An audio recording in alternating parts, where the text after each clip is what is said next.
दोस्तों, आज हम आपको सुनाने जा रहे हैं भगवान महादेव और पवित्र केदारनाथ धाम की अद्भुत और पावन कथा। यह कहानी है भक्ति, त्याग और आस्था की, जो सदियों से श्रद्धालु के हृदय में अमर है। हिमालय की गोद में बर्फ से ढकी चोटियों के बीच स्थित केदारनाथ मंदिर समुद्र तल से लगभग 11,755 फीट की ऊंचाई पर है। यह 12 ज्योतिर्लिंगों में से एक है और भगवान शिव के प्रमुख धामों में गिना जाता है। महाभारत के युद्ध के बाद पांडवों के मन में यह पश्चाताप था कि उन्होंने युद्ध में अपने ही भाइयों और संबंधियों का वध किया। उन्होंने अपने पापों से मुक्ति पाने के लिए भगवान शिव की आराधना करने का निर्णय लिया। पांडवों को देखते ही महादेव ने सोचा, इनका पाप बहुत बड़ा है, इनसे सीधे मिलना उचित नहीं है।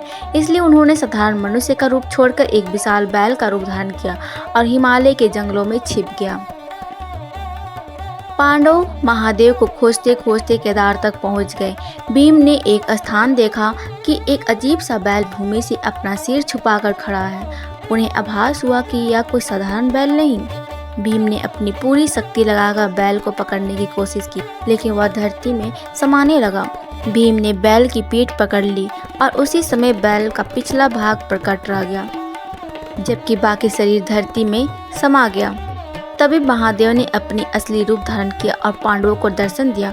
उन्होंने पांडवों को आशीर्वाद दिया, तुम्हारा पश्चाताप और भक्ति देखकर मैं प्रसन्न हूँ। इस स्थान पर मेरा यह रूप ज्योतिर्लिंगों के रूप से सदैव पूजित होगा।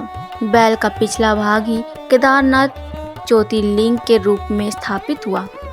कथा के अनुसार बैल के अन्य अंग अलग अलग स्थानों पर प्रकट हुए।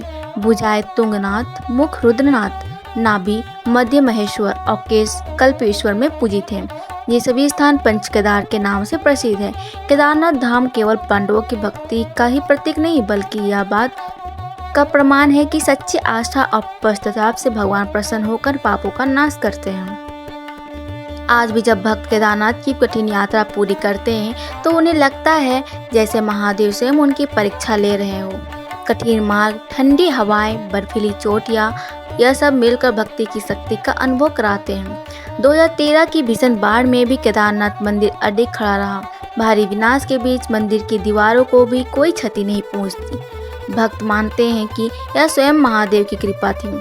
मित्रों, महादेव और केदारनाथ की यह कथा हमें सिखाती है कि भक्ति और सच्चा पश्चाताप ईश्वर को अवश्य प्रसन्न करते हैं, चाहे रास्ता कितना भी कठिन क्यों ना हो। जब मन में आस्था हो तो महादेव स्वयं अपने भक्तों तक पहुंच जाते हैं।